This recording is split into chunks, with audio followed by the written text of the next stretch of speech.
ng pansin nitong Pangulong ito si Speaker. Kasi nagsalita na si Senate President, kahit paikot-ikot yun, nagsalita siya. So klarado, may failure. Ano ba mga kasama? Teka lang ate, mukhang mali ata sinisigaw mo. Administrasyon ang tinitira nyo, BP Sara, resign ang sinasabi dyan. Yung sinasabi kasi nitong bagong tinalaga na chairperson ng appropriations, correction lang daw. Hindi magiging correction yan na typo error kasi katulad yung linalagay nyo. A certain amount to be replaced with.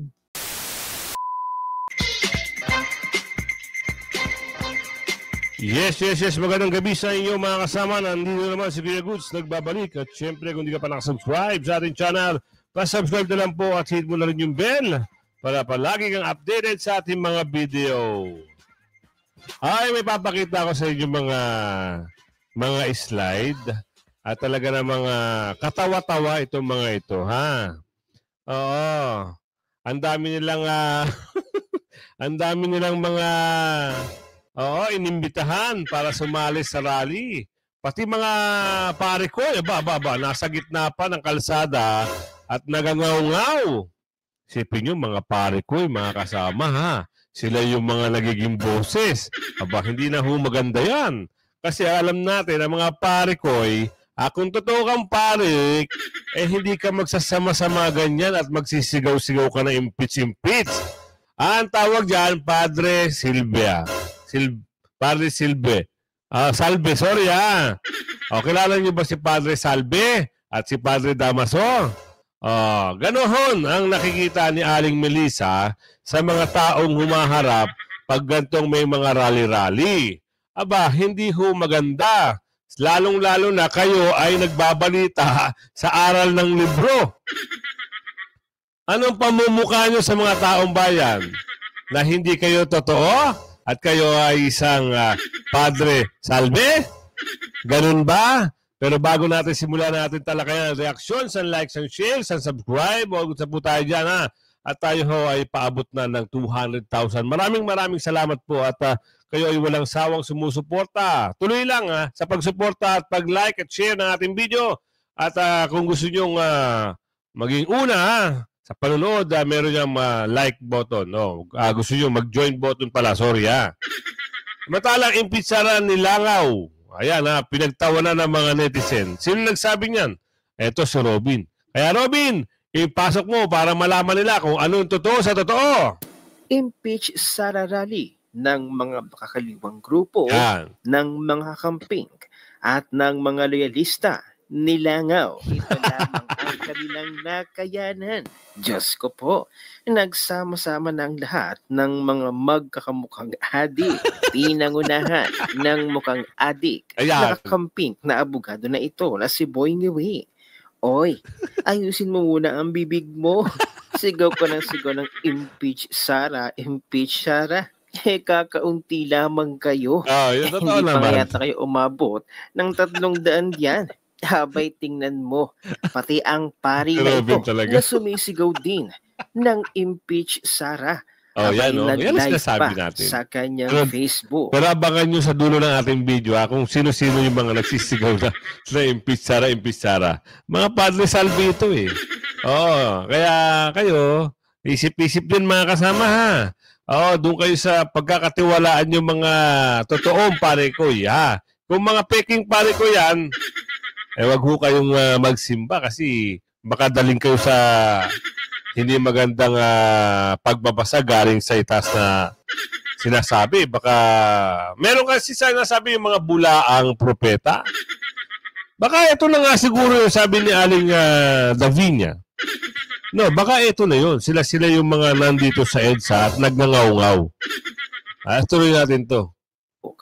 Ngunit 117 lamang ang nanood. Ang dami naman.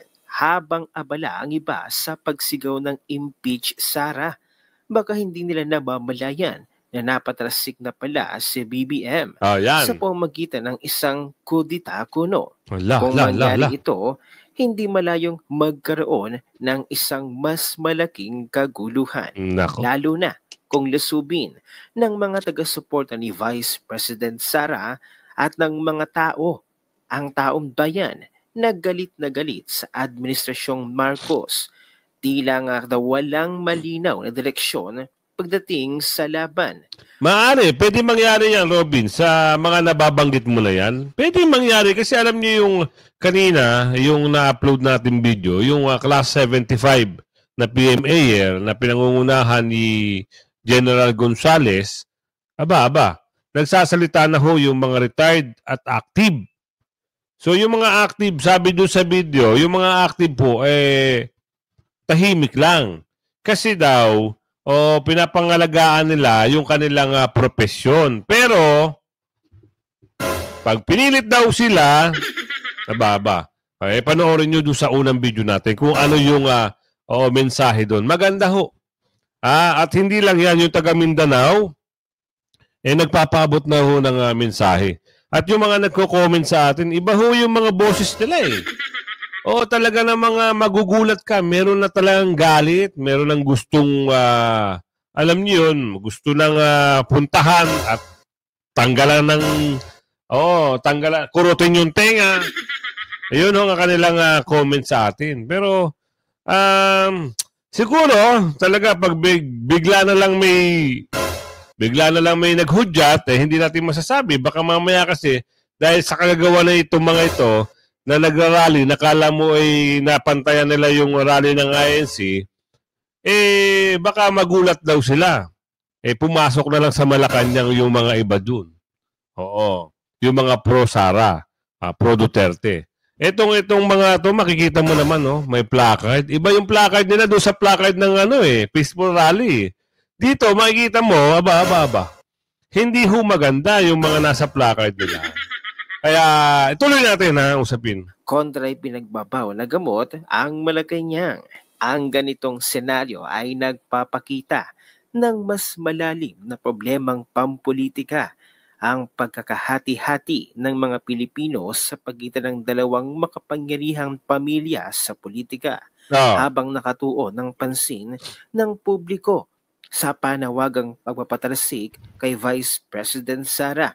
Maaaring may iba pang puwersang nagaganap sa likod ng eksena na mas seryoso at mas mapanganib, tulad ng isang kodita kuno laban kay BBM. Ang galit ng mga tao na suportado ang laban na pinagbabawan na gamot doong panahon ng dating Pangulong Duterte ay posibleng magbunsod ng kilos protesta o mas matinding aksyon laban sa Administrasyong Marcos. Totoo yan. Kung hindi nito maibibigay ang hinihingi ng publiko, kalinisan sa pamamahala, determinasyon sa paglaban sa ipinagbabawal na gamot, at maayos na pamumuno. Yan. Isa pa yung problema ngayon na hindi masolusyonan. Dumarami ho yung mga krimen na involved ay pinagbabawal na candy. Meron ho nababalita na yung mga pamilya ay, alam niyo yun, ginawa ng hindi maganda hanggang sa nawala na ho ng buhay itong mga pamilya na grabe ho yung isang lalaki sa Cebu. Kita nyo, nabalitaan nyo ba yun? Pamilya. Ginawa ng hindi maganda. Kawawa yung buhay ng mag-ina. Ano pa, yung mga nangaagaw ng cellphone sa kamay nilaan, tsaka dito sa may parting mga C5 daw. Yung nanghahablot. O dyan naman sa kamay nilaan, yung mga trailer, yung binabaklas yung mga wiring ng mga ilaw, mga baterya, o ninanakaw yung kung ano yung makukuha nila. Hindi maaksyonan Pero nung panahon ni Tatay Digong, lahat ho yan wala. Alos nga, araw-araw, wala kang makita sa kalsada na mga mukhang Alam mo yung mga mukhang durobo sa lansangan noon? Ngayon, nagbabali ka na. Sana, bumalik ho ang Duterte, ang Tatay Digong, para maranasan uli natin yung katahimikan. Hindi kagaya ngayon, ibang klase ngayon. Kahit umaga, wala na akong pinipiling oras. O, tuloy. Sa huli, ang ganitong sitwasyon ay magbubunsod ng tanong, handa ba ang kasalukuyang pamahalaan na harapin ang ganitong krisis? O ito ba ay magiging simula ng pagbagsak ng kanilang liderato? Samantala nagbigay naman ng komento at reaksyon si Waray Laban sa isang BBM vlogger na ito na sinasabing hindi daw magnanakaw si BBM. Marami daw achievement at marami daw nagawa ang Marcos administrasyon at ipinagpatuloy daw ang mga proyekto ng dating Pangulong Duterte. Patawa at ikinumpara pa niya si BBM kay VP Sara. Si VP Sara daw wala daw nagawa pero may budget. Paanong may budget? Tinapisan nga Narito ang comment at reaksyon ni Waray Laban sa mukhang adik. Mukhang adik nga mga kasama. Nakita ko na naman si Tabingi. May content. Hindi ko alam kung kulang to sa X-ray o kulang lang to sa bato. Kasi may nakita akong content. Ayun mga kasama, yung naka-orange. Mukhang gumagamit ng pinagbabawal na candy, mga kasama. Ibang klase yung Ibang klase, gumagalaw-galaw tingnan natin Binayaran ng utang ng mga magsasaka, namigay ng lupa, namigay ng pabahay, pinagpatuloy ang mga infrastructure ng nakarang administrasyon, partnership sa Meralco. Sinungaling, pinagpatuloy dahil wala nga pinagpapatuloy. Wala akong pinagpapatuloy, kuya. Kaya yung kung utak mo ay lusaw na at naghahalusinasyon ka na lang dyan, tigil na. Huwag ka na lang magsalita para hindi ka mabatikos. Kasi, eto sorry for my word ibang klase ng nga yung mukha mo, nagbibiso ka pa, sabi ni Aling Josepina rito.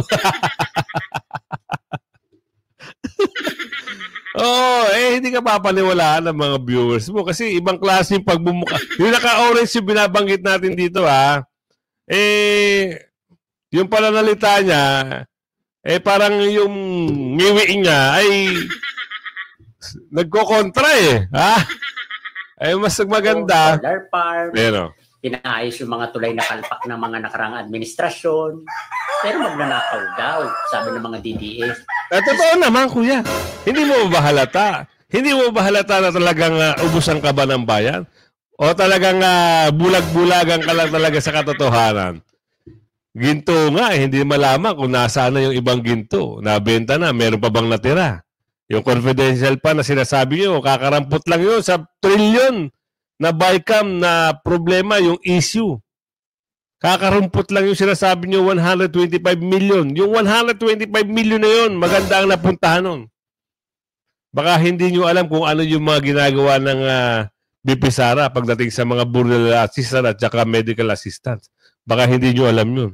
Ang alam nyo lang, magngangaw-ngaw, akala nyo kayo ay magagaling, pero ang yung panga nyo, ngiwi ng ngiwi. Yun lang. Baka talagang kaya ayaw mong manalo ang mga Duterte. Baka kasi magtago ka na naman daw sa bundok. Eto, magandang pag-usapan ito Nabuking Sino ba nabuking? At mamaya sa dulo ng ating video, ipapasok natin yung mga damaso. Sabi ni Aling Rowena na nagngangaw-ngaw na sa gitna pa ng kalsada. Kukunti lang naman daw sila.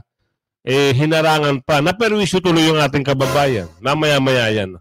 Samantalang dito si Attorney Malu, si Tita Malu, siya na ho ang mag-explain dito kung ano yung nabuking dito. Ngayon, ganitong kagulo, tapos may balita na nangungutang, di ba?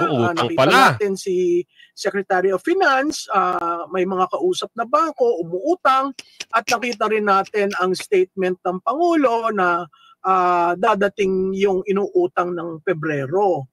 So kung tayo 16 trillion na ang utang, baka tayo malumpo dahil sa ginagawa ng 3 taon sa Marcos administration. Siguro naman dapat tawagin ng pansin nitong Pangulong ito si Speaker. Kasi nagsalita na si Senate President, kahit paikot-ikot yun, nagsalita siya. So klarado, may failure. Huwag na natin lokohin. Kasi ang dokumentong kumakalat ngayon may pirma. Ang dokumentong kumakalat ngayon may blank. Napakadali namang i-cure yan eh. Ipakita niya yung dokumento na pumasa after ng plenary vote. Kasi yun ang controlling. Pag may bakante pa after ng plenary vote, walang right ang kahit sino man na paltan o i-correct ang blanco. Dahil bumoto na ang plenaryo. Alam nyo, ang ginagago nila, ang taong bayan at ang mga members of the House and the Senate. Ngayon, kung okay sa kanilang linoloko sila ng leadership ng bawat chamber, ay hindi naman pwede na ang taxpayers na naglalagay ng pondo dyan sa budget na yan, ay kanilang lolokohin. Diba? I-present lang yon. Ngayon, na-identify na natin eh. Nagbotohan ng plenary na may blank. Merong witnesses dyan. Si Senator Amy, si Congressman Ungab. Tapos yung mga makabayan black, sinasabi, oo nga, may blank. O, diba? May proof na. Ayan ha. Pag-atras, nagmukhang mga sinungaling yung unang dumipensa sa budget. Pag-usapan natin yan with Professor Malutikia, isang political analyst. Yeah. Prof, magandang hapon. Welcome muli sa Makialam. Hi, Admar. Magandang hapon sa iyong mga tagapakinig. Magandang hapon sa iyo. Okay.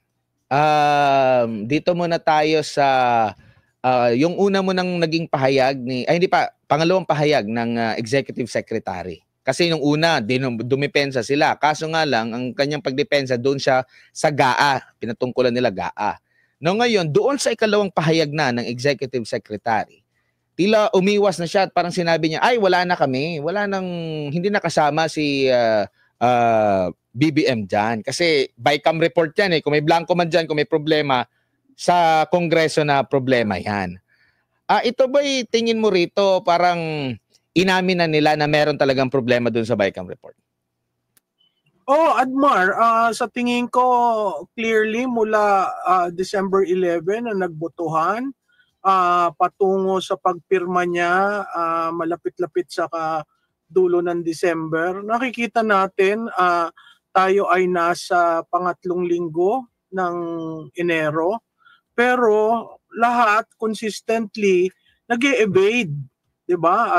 May kanya-kanyang version at hindi rin sila nag-uusap para mapaayos sa taong bayan kung ano talaga ang nangyari. Ang nakakatawa dyan, parang ang trato nila sa taong bayan, mga tanga, na kung anong sabihin nila, yun. So meron kang version ng executive na paiba-iba na hanggang sa ang presidente nagsabi, we need an optimal way of doing the budget. Kung hindi pala optimal, ba't mo pinirmahan? So makikita natin, alam mo sa ating proseso, meron namang i-check mo yan eh. I-check. Kaya nga merong bicameral at from bicameral enrolled and then si presidente. So clearly, may nagmanipula. No? So itong mga sinasabi, dun sa tanong mo, itong mga sinasabi nila, nagpapaikot lamang at nagpapatunay na ayaw nila maging transparent at maging accountable sa taong bayan. Now, ngayon after nito, kasi meron na ring mga medyo dumipensa doon sa budget, meron lang parang hindi direkta talaga kasi maiipit talaga sila. Senador Gatchalian nagsabi, nagdepensa na wala namang anomalya, wala namang mali doon. Here comes nung bago matapos ang last week, hinabol ng media itong si Congresswoman Kimbo at tinanong, pwede naman niyang sabihin yes or no agad, no? Kasi nito up 1 week na ito matapos na sinabi ng dating Pangulo at ni Congressman Sid Ungab, at kung wala man, pwede namang diretso na sabihin, hindi, mali yun, ganyan. Yeah. Or baka ang iba naman ang iniisip, naghahanap pa lang siguro ng sagot. Hindi siya sumagot noon at sabi lang, sa Lunes na lang magbibigay ng pahayag. At kahapon nga, ang sabi dito, i-quote ko lang siya, notwithstanding the typo errors or any adjustments that are needed as a result of amendments, authorized ang technical staff ng both House at Senate to make all these necessary corrections. Typo errors lang, parang itinuturing na typo errors lang daw yun, Prof. Adbar, alam mo, talaga may practice sa Kongreso na ang tawag dyan for amendments to ensure internal consistency. Tapos nag-create nga ng grupo to finalize this. Ang problema, number one, nagbotohan kayo ng December 11 ng BICAM. Doon sa kopya at yan naman kumalat na at may pirma, hindi naman nila dinideny na may pirma yon. Yung kopyang yon may bakante, 28 blanks. Dami, no? All. Ngayon, kung nagbotohan kang may blank, tapos i-cure mo after, yan. Mukhang mali yun. Oh. Kasi parang sinusuplant mo ang power ng plenaryo sa iilan lamang na hindi accountable na tao. Kita nyo na, malinaw sa malinaw yan ha, mga kasama ha. Kung ano yung binanggit dito ni Prof. Manu. Isipin nyo, pinaliwanag niya dito, talagang kahit naman simpleng manonood alam ang nangyari. Bakit? Tinanong ka about BICAM, sasagot mo Nagsinungaling pa yung ilang senador. Walang anomalya. Umamin yung isang representative. O umamin yung isang kongresista. Dinilaglag niya yung mga kasamahan niya na may gumawa ng hindi maganda, sabi ni Lorena. Di ba? Ngayon, nabuwisit siguro itong kung sino nakaupo ngayon. Di ba? Ngayon, meron mensahe. Shutdown daw. Aba. Mahirap yung shutdown na yan. Baka mamaya, magkatotoo yan, sabi ni Rosemary. Hindi nyo kayanin. La. Ano ba yan, Rosemary? Ito yung sinasabi nating mga kasama ng mga damaso. At Padre Salvi. Ito na. Ang hanay ng mga taong simbahan na nakahawak kamay sa mga kasama nating kababaihan, kabataan, katutubo, at ang ating mga manggagawa at estudyante. Kaya bigyan po natin ng warm welcome at masigabong palakpakan ang ating mga sarili. Muli po, paulit-ulit po nating alalahanin na ngayong hapon, nitong mainit na Biyernes, ay kasama tayo sa kasaysayan ng mga taong Pilipino na tumitindig laban sa mapang-api at korap na administrasyon dito mismo sa EDSA Shrine. Hindi po ba mga kasama? Teka lang ate, mukhang mali ata sinisigaw mo. Administrasyon ang tinitira nyo, BP Sara, resign ang sinasabi dyan. Bakit ganun? Kung administrasyon, kung sino nakaupo at yung mga aliporos na, yun lang kayo tumumbok. Huwag nyo tutumbukin si BP Sara dahil hindi naman kurap si BP Sara. Tuloy natin ha, tuloy natin. Sa ilang minuto po ay magsisimula. Ang pangalan po ng ating event ngayon, ng ating pagtindig, ay Boses ng Pilipino, Konsyerto ng Bayan. Kaya meron po pala tayong libreng concert ngayong hapon, mga kas. At lang paalala po kami. Ate, traffic na sa EDSA. Tapos magko-concert pa kayo. At kasama nyo pa yung mga Padre Salvi. Huwag ganun. Kawawa naman yung mga commuter, lalong-lalo galing sa trabaho. Anong oras na ba dyan? Tapos magharang-harang kayo at dyan kayo magko-concert.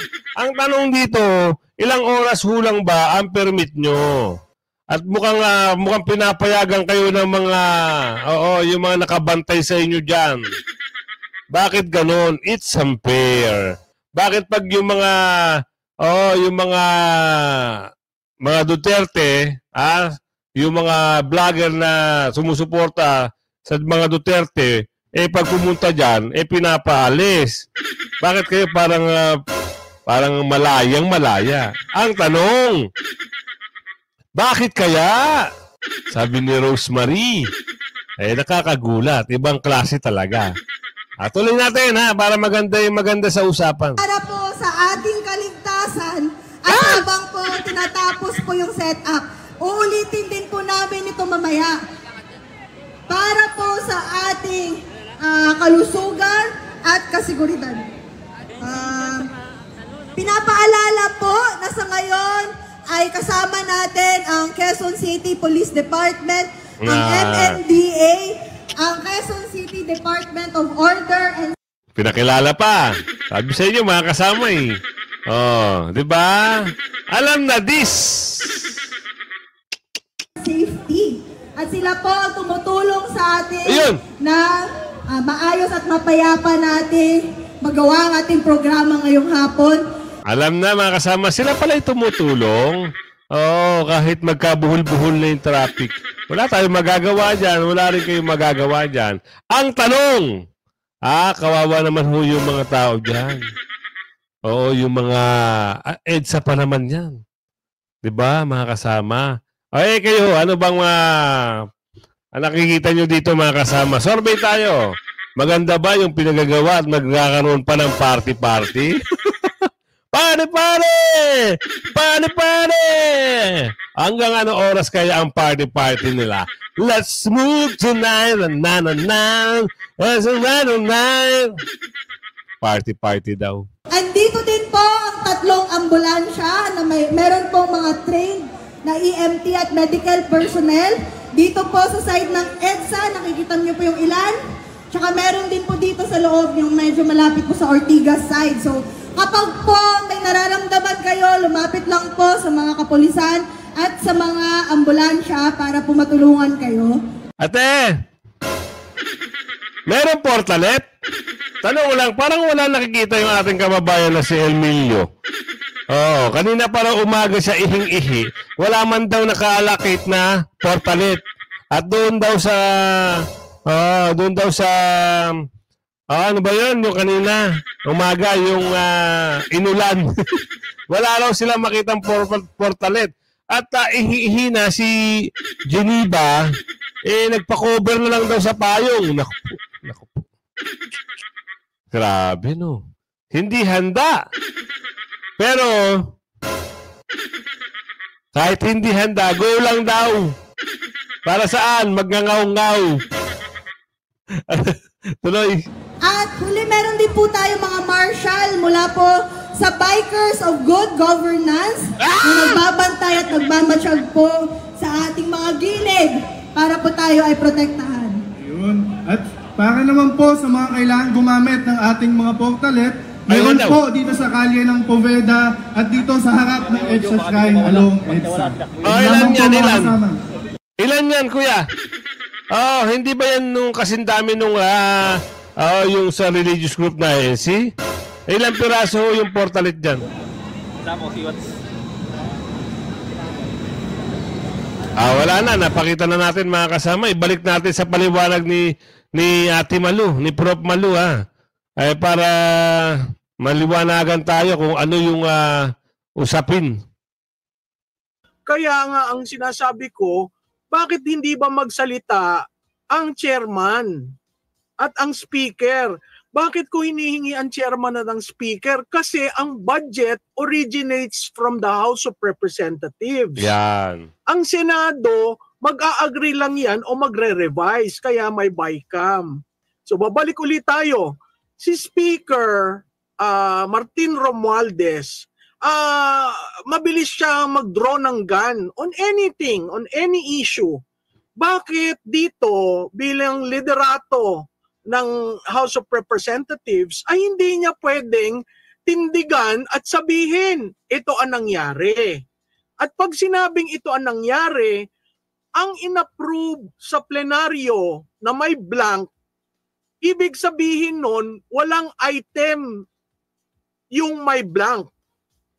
At in-enroll mo, susunod ka dun sa may blank, dun sa enrollment. So aalsin mo yon. Yung sinasabi kasi nitong bagong tinalaga na chairperson ng appropriations, correction lang daw. Hindi magiging correction yan na typo error kasi katulad yung linalagay nyo. A certain amount to be replaced with bakante. Kunyari yan, after the acronym NIA, delete the amount in figures, that's 74 million and replace with what? Typo error? Walang Hindi naman yan typo error. Ang sinabi, mathematics, kinocure daw yung numero. Paano mo i-cure? Pinag-usapan nyo sa BICAM yan. So this is sloppy work. At tatandaan nyo ha, karamihan na nangyari yung blank sa Department of Agriculture. Bakit? Ano ba meron ang Department of Agriculture at lahat ng congressman gustong mapasama dyan? O yan, katulad yan, 1 billion between the words of and appropriated. Delete. That is an instruction. Diba? Kumbaga, bago kayo magbotohan, dinilit mo na yan. So kung nagbotohan kayo using this draft, technically, blanco, walang line item na 1,191,000,000. Wala. Kasi blanco eh. Okay? So mali yung sinasabi nila na typo error lamang or mathematics. Oh, yan ha. Kaya intindihin nyo mga kasama. Katapos yan, tawag doon? Parang tatabunan nila yung issue ng BICAM. Diba? Itong magaling na magawa-gawa ng kwento. Oh, nagkaroon ng usapin na naman. Impeach. Para matabunan na ba? Hindi matatabunan yan. Andyan pa ang kaso. O ngayon, meron na mga shutdown. Para saan? Tigil na. Kung kayo ay alam nyo ang mga ginagawa nyo at hindi nyo na maluloko ang ating kababayan, gawin nyo na mabuti at wag na ho kayong, sabi ni Aling Margarita, wag na ho kayong kumuha sa kaban ng bayan. Ayan na, hanggang sa muli abangan nyo ho yung ating upload. Marami na ho tayong upload videos. 3 na po ang upload natin everyday. Abang-abang kung hindi ka pa nakasubscribe, mag-subscribe ka na. Huwag kang mahuhuli sa mga balita, issue at reaksyon ng bayan. Hanggang sa muli. Bye-bye!